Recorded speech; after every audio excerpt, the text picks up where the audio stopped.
زندگی کے بڑے فیصلے ہیں شادی. اب لوگ اکٹھے پڑھتے ہو لڑکے لڑکیاں، اپنی شادی کے فیصلے خود نہ کرو، اپنے ماں باپ کے حوالے کرو.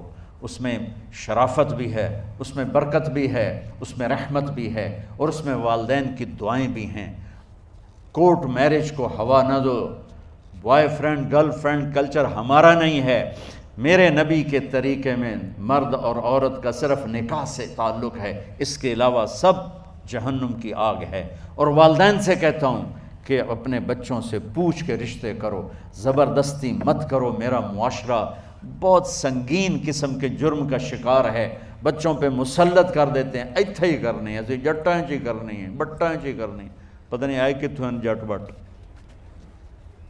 چلو تم ناراض نہ ہو، راجپوتائیں چی کرنی، میں راجپوت ہوں، میں اپنی قوم کو بھی رگڑ دیتا ہوں. راجپوتائیں چی کرنی، اگاں کرنی ہی کوئی نہیں. یہ ظلم و ستم اولاد پہ مت کرو. اپنی بچی سے پوچھو، اگر بیٹی ہاں کرے تو پھر قدم اٹھاؤ. اگر بیٹی کہہ دے میں نہیں کرنا چاہتی تو وہ نافرمان نہیں ہے. اللہ کے واسطے میری سنو، صرف تم نہیں سن رہے ہو، اس کیمرے سے لاکھوں کروڑوں لوگ سن رہے ہیں. اگر بیٹا یوں کہہ دے کہ ابا میں نے یہاں شادی نہیں کرنی، میرا جی نہیں چاہتا ہے، تو وہ بیٹا نافرمان نہیں ہے، فرما بردار ہے. اس نے شریعت کا حق استعمال کیا ہے. اب ایسا ظلم مت کرو کہ نہیں اتھے ہی کرنی ہے، اتھے گھروں نکل جا. زندگی تم نے تو نہیں گزارنی، زندگی تو بچے نے گزارنی. میں قربان جاؤں، ایک حدیث سنو پہلے، پھر اگلی بات سناتا ہوں. ما تزوجت وما زوجت الا بوحی من السماء نزل به جبریل. لوگو سنو، میں نے جہاں شادی کی، میں نے جہاں بیٹی کی شادی کی، پہلے آسمان سے جبریل فرشتہ اللہ کا حکم لے کر آیا، پھر میں نے قدم اٹھایا. سمجھ گئے میری یہ بات؟ سمجھ گئے سارے؟ اب اگلی سنو.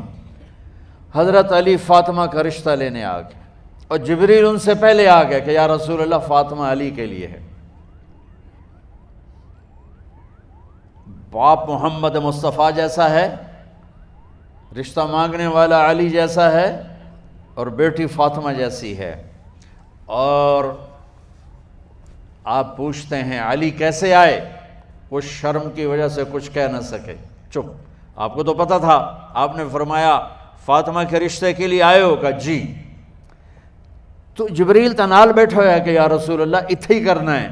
آپ نے ہاں نہیں کی، آپ نے کہا انشاءاللہ، اور یہ کہہ کر اٹھ گئے.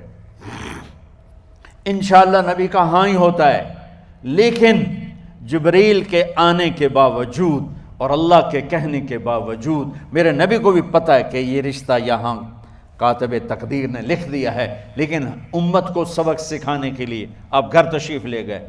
بیٹی فاطمہ کہ جی یا رسول اللہ. کہا علی کا رشتہ آیا ہے، میں ہاں کر دوں؟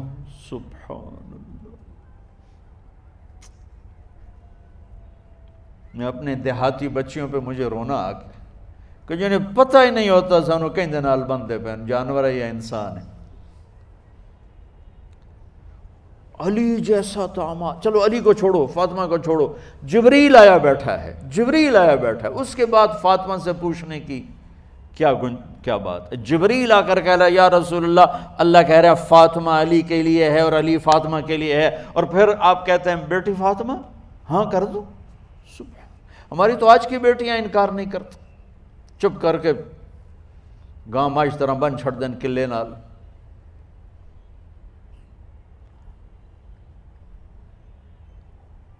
کوئی ان کے اندر کے جذبات کو سننے والا کوئی نہیں ہوتا. اپنی انانیت پر یہ فیصلے کرتے ہیں، اور میرا نبی کہہ رہا بیٹی ہاں کر دو. سبحان اللہ. آپ کا کیا خیال ہے فاطمہ نے انکار کرنا تھا؟ یہ تو یہ بیٹیاں نہیں انکار کرتی تو فاطمہ نے کہاں کرنا تھا؟ لیکن یہ سبق دینا تھا ان والدین کو جو نادانی میں نادانی کے فیصلے کر کے اولاد کو ہمیشہ ایک ٹھنڈی آگ میں دھکا دے دیتے ہیں. حضرت فاطمہ رضی اللہ تعالیٰ عنہا نے جب ہاں کی، پھر آپ باہر نکلے. اچھا مزے کا واقعہ ہو، حضرت علی اٹھ کے باہر نکلے تو صحابہ باہر کھڑے انتظار کر رہے تھے کہ کیا ہوا. حضرت علی کو بھیجنے والے تھے عبد الرحمن بن عوف. پہلے ابو بکر گئے تو آپ نے انکار کر دیا، عمر گئے رشتہ مانگا، آپ نے انکار کر دیا۔ عبد الرحمن بن عوف نے علی سے کہا آپ جائیں، آپ کا رشتہ رد نہیں ہوگا۔ کہنے لگے میرا تو ذاتی گھر بھی کوئی نہیں، مجھے کہاں سے رشتہ ملے گا، میں تو بالکل غریب ہوں۔ کہا نہیں تم جاؤ۔ تو واپس آتے انہوں نے عبد الرحمن بن عوف پہ چڑھائی کر دی، ویکھیا ہے نا تو مینوں گلے آئی، انکار ہو گیا۔ تو صحابہ نے پوچھا کیا ہوا؟ کہا کچھ کہا ہی نہیں، چپ کر کے اٹھ گئے۔ تو عبد الرحمن بن عوف کہنے لگے کچھ بولے صحیح، کہ بس اتنا کہا انشاءاللہ، کہا تو مبارک ہو، نبی کا انشاءاللہ ہاں ہوتا ہے۔ کہا اچھا، تو اتنے میں آپ باہر تشریف لے۔ کہا علی، کہا جی، کہا لو بلاؤ، لوگوں کو بلاؤ۔ ساری مسجد بھر گئی، آپ کے ساری مسجد فل ہو گئی۔ آپ ممبر پہ کھڑے ہوئے علی کو سامنے بٹھایا، کہا لوگو یہ جبریل میرے پاس اللہ کا پیغام لائے ہیں کہ میں فاطمہ بنت محمد کا نکاح علی کے بن ابی طالب کے ساتھ کر دوں۔ پھر آپ نے خطبہ پڑھا اور کہا کہ علی، ہائے ہائے ہائے، میں نے فاطمہ بنت محمد کو 400 درہم مہر کے عوض تیرے نکاح میں دیا، تو نے قبول کیا؟ حضرت علی نے زور سے نعرہ لگایا میں نے قبول کیا، اور سجدے میں چلے گئے، اللہ کا شکر کا سجدہ ادا کیا۔ پھر میرے نبی نے وہیں سارے مجمع کو شہد کا شربت پلایا اور تازہ کھجوریں کھلائیں۔ اور پھر جب رخصتی ہوئی تو آپ نے حضرت علی سے فرمایا کہ آپ آ کے لے جاؤ۔ پھر آپ نے حضرت ام سلمہ، حضرت حفصہ اور جناب حضرت عائشہ رضی اللہ تعالیٰ عنہ، ان تینوں کو بلا کر فرمایا تمہیں پتہ ہے نا مجھے فاطمہ سے کتنا پیار ہے، تو تم فاطمہ کو دلہن بناؤ، اس کی تیاری کرواؤ، اسے دلہن بناؤ۔ تو ان تینوں نے حضرت فاطمہ کو دلہن بنایا۔ پھر آپ نے حضرت علی کو پیغام بھجوایا، وہ تشریف لائے، اپنی اونٹنی لے کر آئے، حضرت عقیل ساتھ ہے، سلمان فارسی ساتھ ہے، اور دروازے پر اونٹنی بٹھائی، آپ علی کو اندر لے گئے اور یوں فاطمہ کا ہاتھ پکڑ کے علی کے ہاتھ میں دے کر فرمایا علی تمہیں نبی کی بیٹی مبارک۔ سبحان۔